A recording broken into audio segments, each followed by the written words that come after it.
CES 2017 coverage is brought to you by MSI and the new Z270 chipset, and by EVGA, our trusted graphics card partner. What's up guys, JayzTwoCents here, and welcome to my hotel room. I decided to go ahead and kind of do a recap of the things we checked out recently here at CES 2017.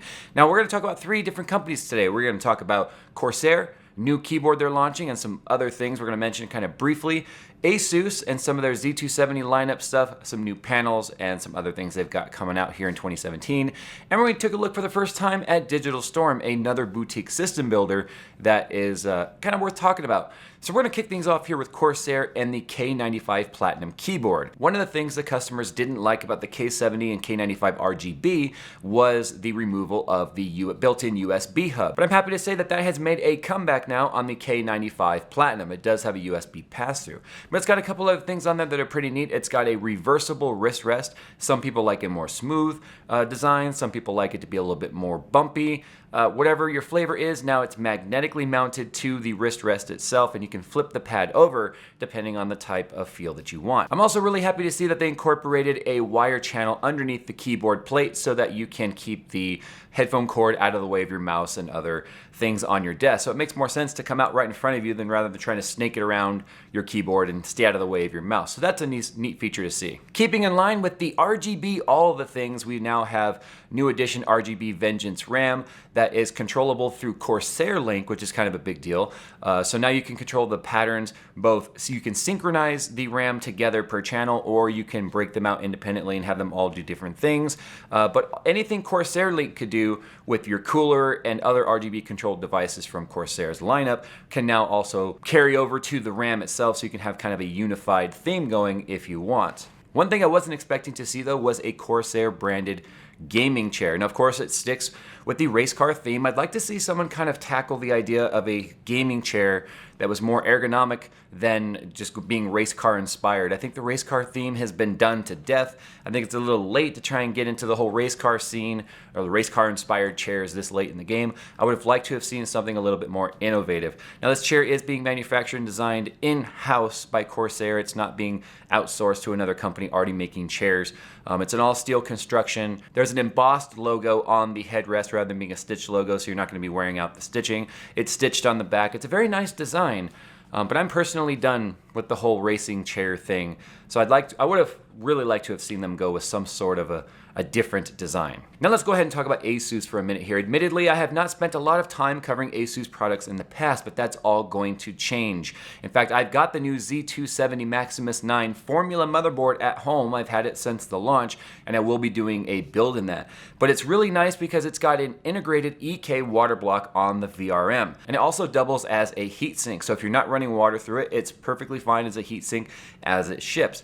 But if you decide you want to incorporate it into a custom water loop, you have the quality of EK water blocks built into the motherboard, which is really nice to see. ASUS also debuted a Z270 motherboard with a fully integrated CPU and VRM block. So there's one block that will actively cool the entire CPU region of the motherboard. The block has integrated water flow monitoring, so you can see what the actual water flow is. It can set alarms to warn you that the flow has dropped below a certain threshold that you can set as the user, making sure that if your pump fails, you're going to know it.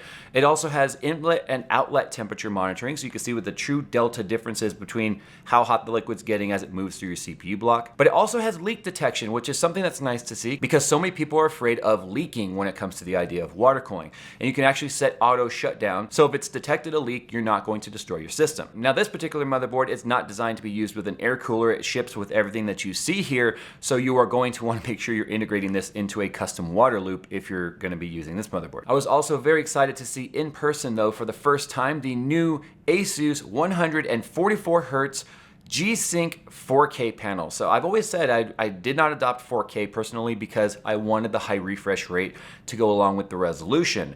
And we are there now with a 144 Hz panel. And since it takes so much horsepower to push 144 frames per second, the G-Sync module will actually be extremely functional and noticeable, giving you very consistent frame rates. But one thing that's kind of interesting to note on this though is it actually has two DisplayPort 1.4 ports and an HDMI 2.0 in the back, which typically you don't see on G-Sync panels. You would just see a single input. So I'm really excited to see how all of that kind of plays out. Now I also went over to Digital Storm and took a look at what they had to offer, and I was really excited to finally get get to see in person something they had actually debuted last year at Computex, which is now getting a generational refresh, and that is their Aura gaming monitor. Actually, to be fair, it's not even really just a monitor, it's an all-in-one gaming PC.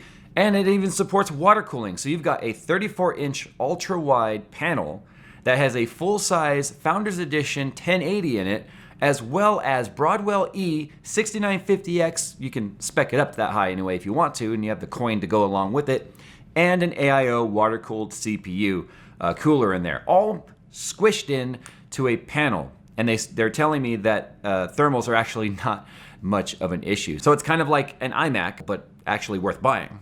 Now, of course, as a buyer, you could spec this out however you want, and the pricing starts at around $2,000. Obviously, at that price point, it's not going to be Broadwell E 6950X, but you can scale it up to kind of as big as you want it to be. I believe you could even put a Titan X Pascal in there if you wanted.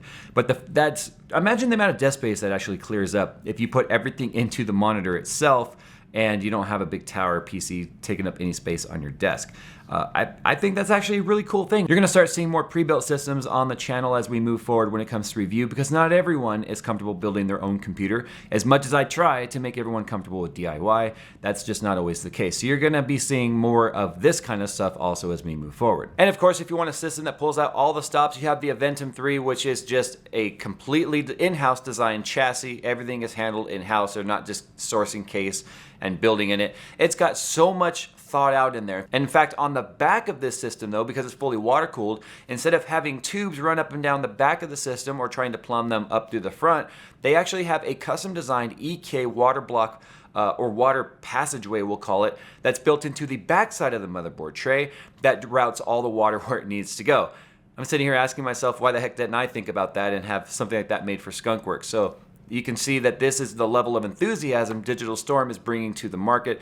It is an enthusiast brand, built by enthusiasts for enthusiasts, and you really can't deny that. If you've ever looked at pre-built systems, Digital Storm has probably come up in your search somewhere. So anyway, that's what we took a look at today, guys. Thanks for watching my CES coverage here. We got a few more things coming your way, and I can't wait to show you some of the showroom floor stuff. I'm exhausted, but this is so much fun. Once again, a huge thank you to my sponsors for bringing me here this year, MSI and EVGA, who without them, this coverage would not have been possible. Anyway, guys, thanks for watching, and as always, I'll see you in the next one.